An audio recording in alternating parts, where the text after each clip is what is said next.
In 1979, Richard Pryor walked into the Long Beach Civic Auditorium in California and performed the show that became Richard Pryor Live in Concert. What emerged from that performance, when the film version was released, would be described by critics and comedians alike in terms that were not typically applied to stand-up comedy.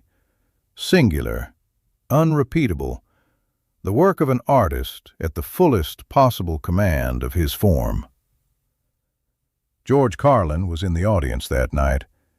He had come to see Pryor perform, not in the way that a colleague attends a peer's show as a courtesy, or in the way that famous people are sometimes placed in audiences to give coverage a notable name to include. He had come because he wanted to watch what Pryor was doing at the specific moment in Pryor's career when everyone who followed comedy understood that something was happening that had not happened before. Carlin took a seat. He watched the show. What he saw that night, what he understood about it in the specific way that a performer of his experience and intelligence watches another performer working at the highest level, is not fully captured in the film that preserved the performance. The cameras were pointed at Pryor. They documented what Pryor did. But they could not document what Carlin saw while Pryor was doing it. That is a different thing, and it is the thing this story is about. Because what Carlin understood, sitting in that auditorium in Long Beach in 1979, was not just that Pryor was extraordinary. He already knew that. Everyone in that room already knew that. The audience had not come to find out whether Richard Pryor was good. They had come because Pryor was the best working comedian in America at that moment, and they wanted to be in the room when he performed.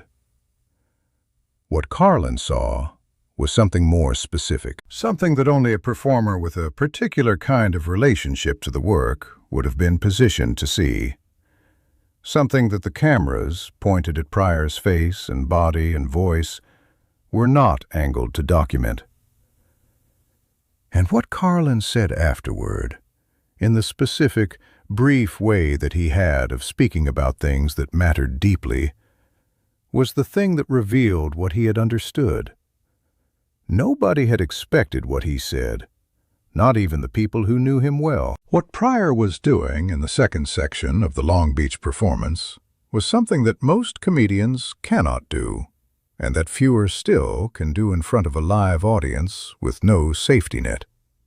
He was bringing the audience to a place they had not agreed to go. This sounds like a simple thing. Comedians surprise audiences constantly. It is part of what they do. But what Pryor was doing was different from surprise. He was bringing the audience into contact with things that were genuinely painful, genuinely difficult, genuinely complex.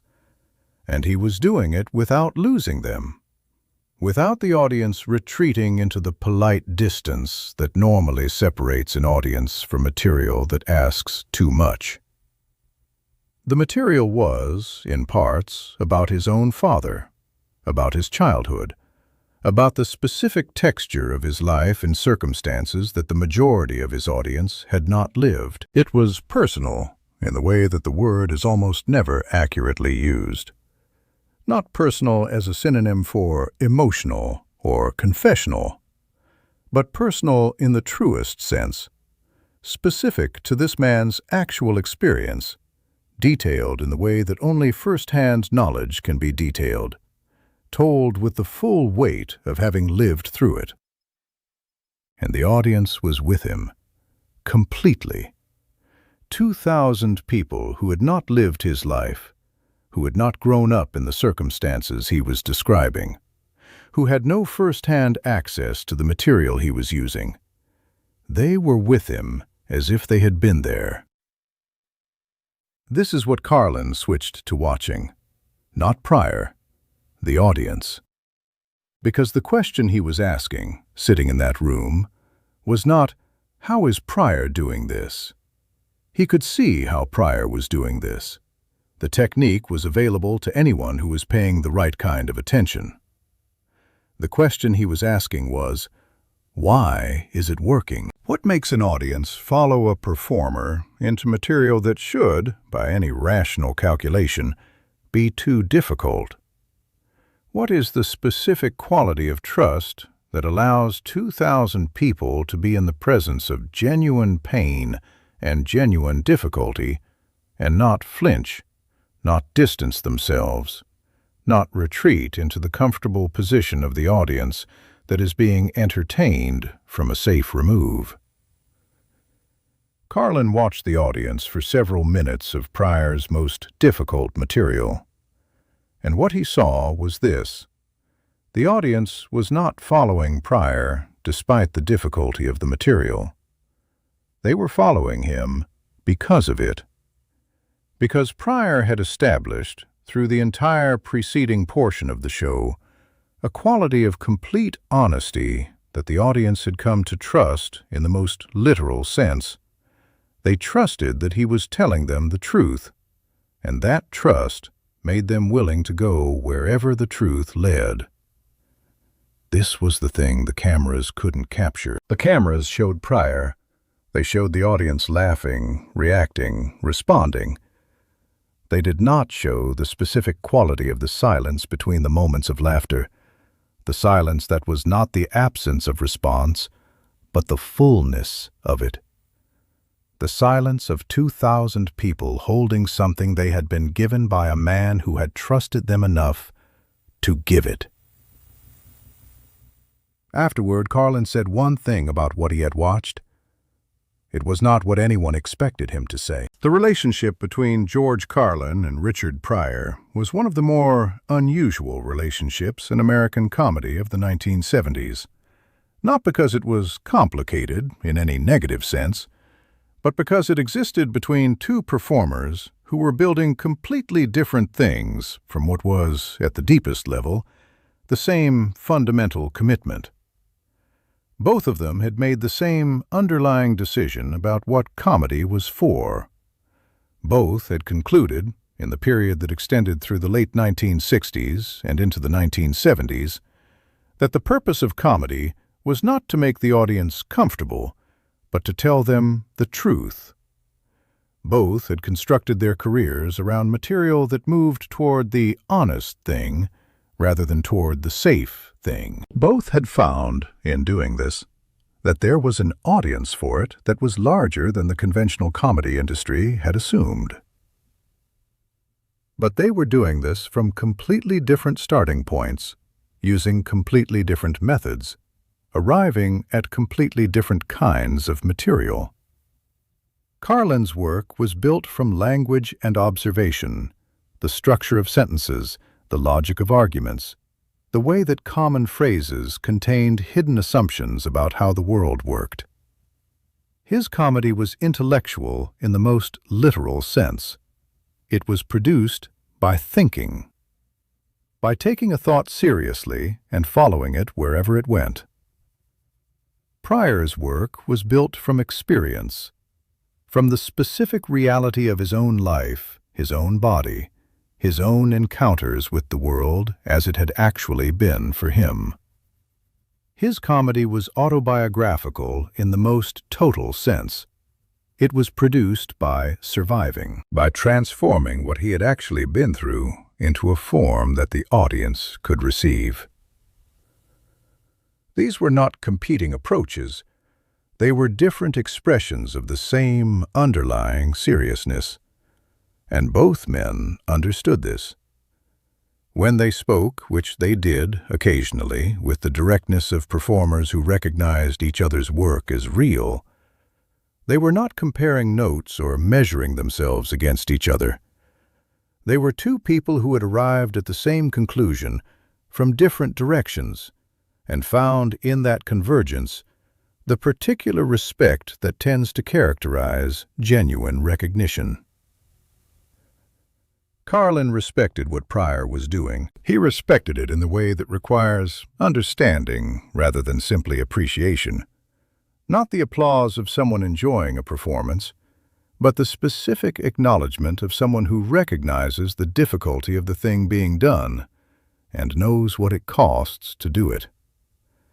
And in 1979, sitting in the Long Beach Civic Auditorium, Carlin was about to watch Pryor do it at its absolute highest level.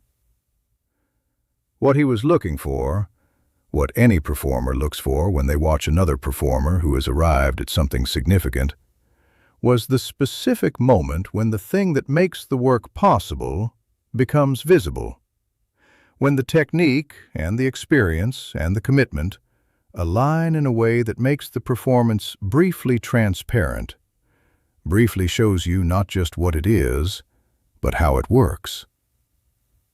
That moment arrived in the second section of Pryor's set, and when it did, Carlin stopped watching Pryor and started watching the audience. What he saw on that switch was what he had come to see. What Carlin said afterward, when someone who had been with him that night asked what he had thought of the performance, was not a review. It was not a comparison. It was not the professional assessment of one comedian evaluating another's technical achievement. He said, Pryor trusted the audience more than anyone else he had ever watched. Not more than anyone else trusted the audience in comedy. More than anyone else he had ever watched, in any form, trusted the audience to be capable of receiving what they were being given. This is not a small observation. It contains, compressed into a single sentence, an understanding of the thing that separates the performers who do significant work from the performers who do excellent work. The ones who change something versus the ones who are very good at what they do. The difference is trust. Specific, unconditional, earned trust. The trust that says, I will give you the real thing, and you will be capable of taking it, and I will not soften it or redirect it or protect either of us from what it actually is. Most performers do not fully trust the audience, not because they think the audience is unintelligent or unworthy, but because the performance relationship involves a specific kind of vulnerability that most performers protect against by maintaining some control over what the audience is allowed to receive. They give the audience what they have prepared for the audience, rather than what they actually have. Pryor, at his fullest, and at no point in his career was he fuller than in that Long Beach performance, did not protect himself or the audience from what he actually had. He gave it all, and trusted that the room would know what to do with it. Carlin had been working toward this same trust for years. The transformation of his own artistic identity in the early 1970s had been, at its core, a movement toward giving the audience the real thing rather than the expected thing. The albums, the concert performances, the material that was uncomfortable to the industry precisely because it did not ask permission. All of this had been, in some way, the effort to trust the audience the way Pryor trusted the audience. But watching Pryor in Long Beach, Carlin had seen something that confirmed and extended what he had been building. He had seen what the full version of that trust looked like at its most realized, and he had understood something about where he himself still needed to go. The night moved in both directions. Pryor was at a peak. Carlin was watching from the audience and finding in what he watched the confirmation of something he had not yet quite named. That is what it means to watch another artist working at their best. Not to be diminished by the distance between what they are doing and what you are doing, but to be shown, clearly and specifically, the territory that is still ahead of you. Carlin left the Long Beach Civic Auditorium that night, carrying something he had not brought in. He went back to the work. He went back to the material he was building. And in the years that followed, in the performances and recordings that would define the second half of his career, something in the quality of the trust he brought to the audience was different. Not because he had watched Richard Pryor perform and decided to be more like Richard Pryor. He was not capable of being more like Richard Pryor. He was George Carlin. He was going to remain George Carlin. But the specific quality of trust that Pryor had shown him was now more clearly visible to him as a destination, something he could move toward in his own way, through his own material, in the specific conditions of his own relationship with the stage. Two comedians, building different things from the same fundamental commitment, one watching the other, and both in that room in Long Beach in 1979, fully present to what they were part of.